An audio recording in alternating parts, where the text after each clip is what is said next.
السلام علیکم dear students and all our listeners.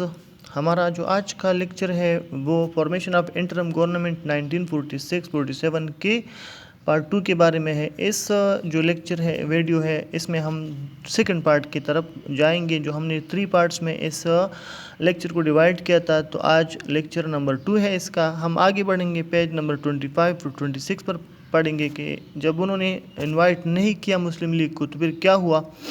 یہاں سے پڑھیں گے. قائد اعظم ریمائنڈڈ دا وائسرائے ہز ٹرمز. تو جب مسلم لیگ کو انوائٹ نہیں کیا گیا تو قائد اعظم نے وائسرائے کو اپنی شرائط یاد دلائی. اینڈ پروٹیسٹڈ اگینسٹ ہز ایٹیچیوڈ، اور اس کے رویے کے خلاف احتجاج کیا. اس سے کہا کہ تم نے جو وعدہ کیا تھا کہ جو پارٹی ہمارے جو پروپوزل ہے ان کو مانیں گی، ہم ان کو انوائٹ کریں گے گورنمنٹ فارمیشن کے لیے، اور جو پارٹی ایکسیپٹ نہیں کرے گی ہم ان کو انویٹیشن نہیں دیں گے. تو اب ہمیں انویٹیشن دے دو نا. اب ہونا تو یہ چاہیے کہ ہمیں انوائٹ کر لو، ہمیں انوائٹ کرو، ہمیں دعوت دے دو تاکہ مسلم لیگ وہ سینٹر میں گورنمنٹ فارم کر لے. لیکن انہوں نے مسلم لیگ کو انوائٹ نہیں کیا. جس طرح میں نے پہلے ذکر کیا تھا فرسٹ ویڈیو میں یا ابھی، کہ وہ کانگریس کے دباؤ کے سامنے جھکی ہوئی تھی. کانگریس کے مرضی کے خلاف کوئی فیصلہ وہ نہیں لے سکتے تھے. But viceroy did not want to do anything without the cooperation of Congress. لیکن وائسرائے کانگریس کے تعاون کے بغیر وہ کچھ بھی کرنا نہیں چاہتے تھے. Likewise, Muslim League felt that she can do for the safety of the Muslim in difficult time within the government. اور پھر جب یہ بات آ گئی تھی کہ اب جب کانگریس کو انوائٹ کیا گیا اور بعد میں مسلم لیگ سے بھی کہا گیا کہ تم لوگ بھی آ کر شامل ہو جاؤ، تو قائد اعظم نے یہ سوچا تھا کہ اب اس مشکل وقت میں اگر ہم مسلمانوں کے فلاح کے لیے، ان کی ترقی کے لیے، ان کی ڈیولپمنٹ کے لیے کچھ کر سکتے ہیں تو ہم حکومت میں رہ کر ہی ایفیکٹولی کر سکتے ہیں. کیونکہ اب اتنا عرصہ اسٹرگل کرنے کے بعد جو مسلم ہے ان کی فائنینشیل جو اسٹرینتھ ہے وہ کمزور ہو گئی ہے، ان کی جو حالت ہے وہ خراب ہے. تو کیوں نہ ہم گورنمنٹ میں شامل ہو جائے تو مسلم لیگ جو اپنے ورکر ہے یا جو مسلم ہے ان کے لیے کچھ کر سکے گی. Therefore, the Muslim League nominated her 5 representatives. پھر وائسرائے کے کہنے پر مسلم لیگ نے اپنے 5 جو نمائندے تھے ان کو نامزد کیا، ان کے نام دے دیے. جب وائسرائے نے قائد اعظم نے کہا کہ تم بھی اپنے 5 جو نام ہیں اپنے کینڈیڈیٹ کے وہ ہمیں دے دو تاکہ ہم ان کو منسٹریز یا ڈپارٹمنٹ دے سکے، تو قائد اعظم نے 5 نام دیے تھے. This was formation of interim government. تو اس طرح یہ جو پروسیس تھا یہ عبوری حکومت کے بنانے کا تھا. Therefore, Lord Wavell gave Nehru the invitation for establishment of interim government. اور جب مسلم لیگ کے ساتھ بات بن گئی، مسلم لیگ راضی ہو گئی حکومت کے شامل ہونے میں، تو پھر وائسرائے نے جو کانگریس کے صدر تھے لارڈ جواہر لال نہرو، لارڈ ویول نے جواہر لال نہرو کو انوائٹ کیا کہ وہ سینٹر میں گورنمنٹ بنا لے. ڈیورنگ دس ٹائم، اس وقت کے دوران، efforts were continued to include the Muslim League in the interim government. اور یہ کوششیں بھی ساتھ ساتھ جاری تھی مختلف اوقات میں کہ مسلم لیگ مسٹ شامل ہو جائے، مسلم لیگ بھی وہ حکومت میں آ جائے، شامل ہو جائے، اسمبلی کے اجلاس میں وہ شرکت کر رہی. Because during protest of the Muslim league, کیونکہ جب مسلم لیگ کو دعوت نہیں دی گئی تھی، جب مسلم لیگ کو فرسٹ ٹائم انوائٹ نہیں کیا گیا حکومت کے بنانے کے لیے، تو انہوں نے بہت زیادہ احتجاج کیا تھا. مسلم جو ورکر تھے مسلم لیگ کے، انہوں نے پروٹیسٹ کیا تھا گورنمنٹ کے خلاف، کانگریس کے خلاف. تو جو ہندو مسلم کلیشز ہوئی تھے یا جو گورنمنٹ کے لا انفورسمنٹ ایجنسیز کے خلاف احتجاج وغیرہ ہوا تھا. 100 of lives had been destroyed due to communal riots in Calcutta, and sectarian tension was also spreading in other cities of India. تو ایسی حالات میں جو ہزاروں یا سینکڑوں جو جانیں تھی وہ ضائع ہوئی تھی. جو فرقہ وارانہ فسادات، کمیونل ریٹس کا مطلب ہے فرقہ وارانہ فسادات، کہ جو ہندو مسلم فسادات ہوئی تھی اس میں کلکتہ میں، اس کے دوران وہ ہزاروں یا سینکڑوں جانیں ضائع ہوئی تھی. اور جو سیکٹیرین ٹینشن تھا، یعنی جو دونوں طبقوں کے درمیان، دونوں فرقوں کے درمیان جو تناؤ تھا وہ بھی پھیل رہا تھا ہندوستان کے دوسرے شہروں کی طرف. یعنی کلکتہ میں جو کچھ ہوا وہ ہندوستان کے دوسرے شہروں کی طرف بھی پھیل رہا تھا. تو اس بات کو ختم کرنے کے لیے، امن لانے کے لیے، ہندوستان میں سول وار کو روکنے کے لیے مسلم لیگ نے بھی آمادگی ظاہر کی، اور اس کے ساتھ جو برٹش گورنمنٹ تھا انہوں نے بھی اسٹرگل کی، کوشش کی کہ مسلم لیگ جو ہے وہ انٹرم گورنمنٹ میں شامل ہو جائے.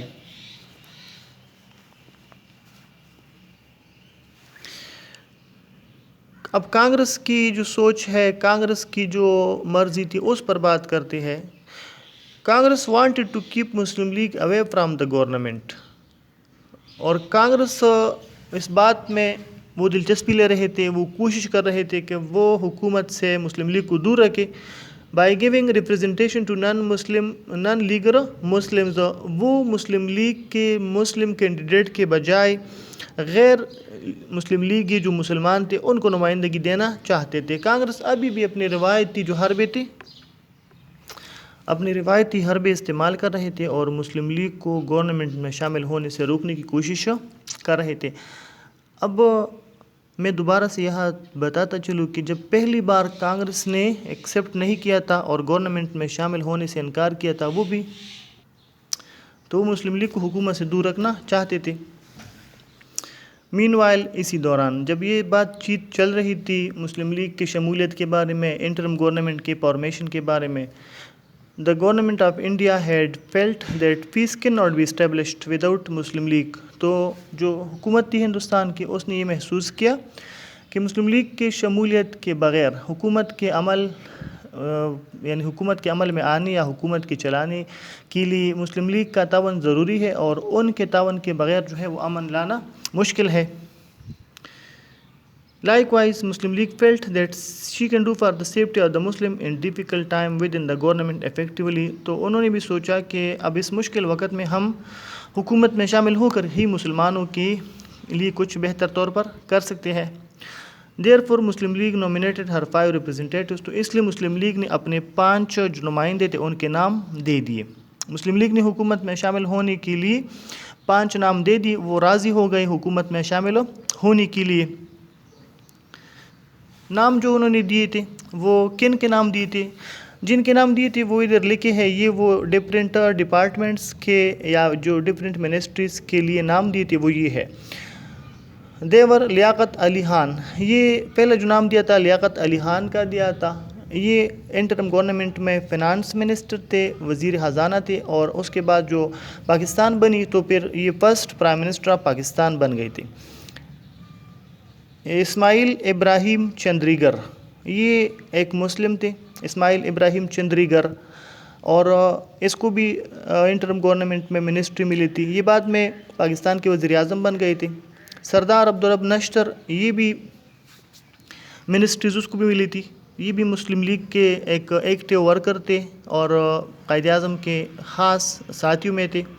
غضنفر علی خان، اس کا نام بھی دیا تھا. اینڈ ون اچھوت، اچھوت یا انٹچبل، یہ جو نچلے ذات کا ہندو ہے. اچھوت جو کم ذات کا، نچلے ذات کا جو ہندو ہے، ویش یا جو شودر وغیرہ ہے وہ ہندو. جگندر ناتھ منڈل، یہ جگندر ناتھ منڈل کا نام بھی دیا تھا قائد اعظم نے. تو یہ 5 نام دیے تھے. جگندر ناتھ منڈل کا نام اس لیے دیا تھا کہ جو آئیڈیالوجی آف پاکستان ہے اس کے مطابق جو وعدہ ہوا تھا کہ مائنورٹیز کو پروٹیکٹ کریں گے، تو یہ پہلا قدم تھا کہ جہاں سے قائد اعظم اور مسلم لیگ اس بات کو ثابت کرنا چاہتی تھی کہ ہم جو مائنورٹیز ہوں گی پاکستان میں وہاں ان کو ایکول جو رائٹس ہیں وہ ملیں گے. یہاں دیکھ لینا ان کو صرف 5 جو وزارتیں ہیں، ایک ان کو دیا گیا تھا، ان میں بھی ایک ان کو ملا. تو یہ ثابت کرنا تھا کہ مسلم لیگ یا جو مسلمان ہے وہ مائنورٹیز کے ساتھ اچھا رویہ رکھے گی. اچھا، جب حکومت سٹارٹ ہوئی تو پھر ہر پارٹی کو اپنی کارکردگی خود دکھانی تھی. یہ دکھانا تھا کہ مسلم لیگ اور کانگریس میں کون اچھی کارکردگی کا مظاہرہ کرتا ہے. تو جس طرح منسٹریز ہیں اس کے ساتھ ساتھ جو افسران تھے بیوروکریسی کے، وہ بھی اپنی پارٹیوں کو سپورٹ کر رہے تھے. تو small number of the Muslim officers of that time, especially Chaudhry Muhammad Ali, جو اس وقت کم تعداد میں، بہت کم تعداد میں جو مسلمان افسران تھے مرکزی حکومت میں، جن میں خاص نام چودھری محمد علی کا تھا، who later became Prime Minister of Pakistan، جو بعد میں پاکستان کے وزیر اعظم بھی بن گئے تھے. worked hard day and night and lent a hand to Liaquat Ali Khan. اس نے دن رات محنت کی، کام کیا اور قائد اعظم کو ہاتھ اپنا جو مضبوطی سے دیا کہ ہم آپ کا ساتھ دیں گے، آپ کے ساتھ منسٹریز کے چلانے میں ہم ساتھ دیں گے. جو چودھری محمد علی تھے وہ فینانس منسٹری میں افسر تھی، تو اس نے لیاقت علی خان کا بہت زیادہ ساتھ دیا تھا، بہت زیادہ ہیلپ کی تھی. جو اس کی منسٹری تھی فینانس کی، اس کو چلانے میں لیاقت علی خان کا زبردست ساتھ دیا تھا. وہ اس لیے دیا تھا کہ جو مسلم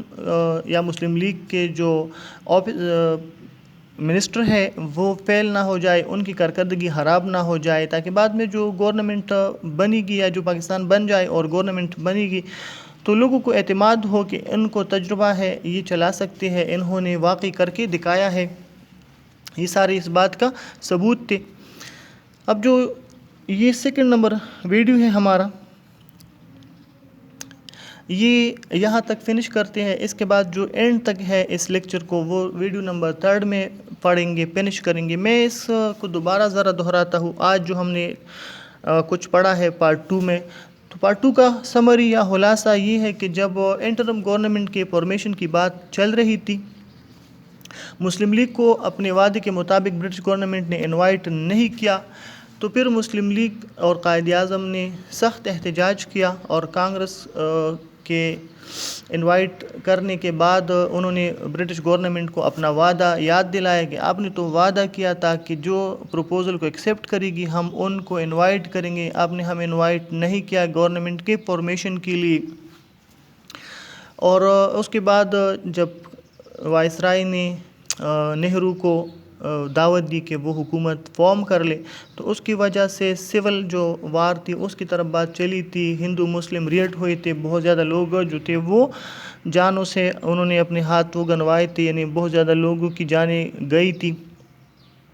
تو اس کے بعد مسلم لیگ کو بھی دعوت دی گئی کہ وہ بھی حکومت کا حصہ بن جائے، وہ بھی حکومت میں شامل ہو جائے، اس لیے کہ وائسرائے کو احساس ہوا تھا کہ وہ مسلم لیگ کو باہر رکھ کر وہ ہندوستان میں امن کا راستہ جو ہے وہ خراب کر رہا ہے، وہ ختم کر رہا ہے. مسلم لیگ نے بھی محسوس کیا کہ اگر وہ اس مشکل وقت میں مسلمانوں کے لیے کچھ کرنا چاہتے ہیں تو وہ حکومت کے اندر رہ کر ہی کر سکتے ہیں، حکومت سے باہر رہ کر وہ مسلمانوں کے لیے کچھ نہیں کر سکیں گے. جس کی وجہ سے پھر مسلم لیگ نے بھی شمولیت کا جو تھا وہ اپنا اظہار کیا کہ ہاں وہ بھی شامل ہو جائیں گے. تو انہوں نے جو 5 نام دیے تھے ان میں ایک نام تھا لیاقت علی خان کا، ایک نام تھا غضنفر علی خان تھا، ایک آئی چندریگر تھا، سردار عبدالرب نشتر تھا، اور اس کے ساتھ ایک جو اچوت تھا وہ جوگندر ناتھ منڈل کا نام دیا تھا. ان سب نے اپنی کارکردگی کا بہترین انداز میں مظاہرہ کیا تھا، اور خاص کر جو فینانس منسٹری تھی جو لیاقت علی خان چلا رہے تھے، جو کم تعداد میں جو افسران تھے مسلمان، انہوں نے لیاقت علی خان کا بھرپور ساتھ دیا تھا، جن میں خاص نام ہے چودھری محمد علی کا. تو یہ پارٹ 2 تھا ہمارا اس ٹاپک کا. اس کے بعد جو پارٹ 3 ہے اس کی طرف آگے بڑھیں گے. اگلے لیکچر میں آپ لوگ تینوں لیکچر ڈاؤن لوڈ کر لو گے، دیکھ لو گے اور اس کو سمجھ لو گے. آسان سے ہے، اتنا مشکل کچھ بھی نہیں ہے. 2-3 بار آپ جب اس کو دیکھ لو گے تو پھر آپ کو اس کی سمجھ انشاءاللہ آ جائے گی.